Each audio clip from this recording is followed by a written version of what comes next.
Баршаларыңызға қайырлы күн. Көптен бері өздеріңізбен кездесіп, бір сауалнамаларға жауап беруге бүгін Алла тағала қалап болып тұр екен. Клубты жақында ғана алып жатырық, 2 аптадай ғана уақыт болды басшылыққа келгенімізге. Енді елдің бәрі шулап жатыр ғой, Ордабасы биыл чемпиондыққа таласа ала ма, таласа алмай ма деп.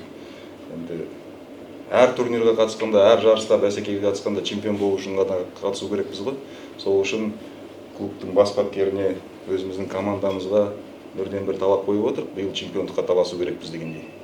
Сол үшін тренерлермен ақылдаса отырып, өзіміздің кеңесшілермен ақылдаса отырып, бір қорғаушыны алдық, Камерунның ұлттық құрамасына қатысқан.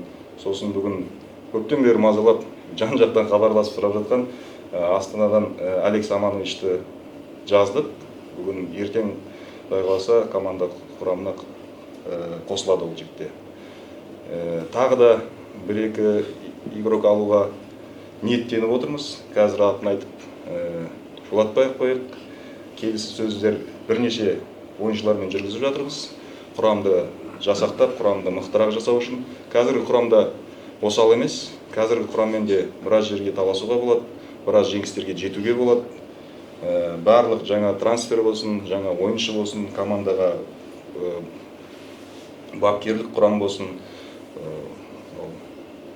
басшылық құрам болсын, бәрін 2 апта болды. Бас бапкермен тығыз қарым-қатынастамыз. Бас бапкермен өзіміз жақсы тіл табысып, барлығын келісімде, барлығын бірлесе отырып шешіп жатырмыз. Клубқа келген себебіміз еліміздің президентінің бастамасын қолдап, ел футболын дамытуына өз үлесімізді қосу, Шымкент қаласының тұрғындарын, Шымкент қаласының футбол сүйер қауымына әр апта сайын бір мейрам сыйлау, қаланың мәдениетін футболға бет бұру, қаладағы жанкүйерлердің көңілін көтеріп, әрқашан осы Ордабасы футбол клубының ойыны болған кезде қалада бір мейрам той сияқты жасау.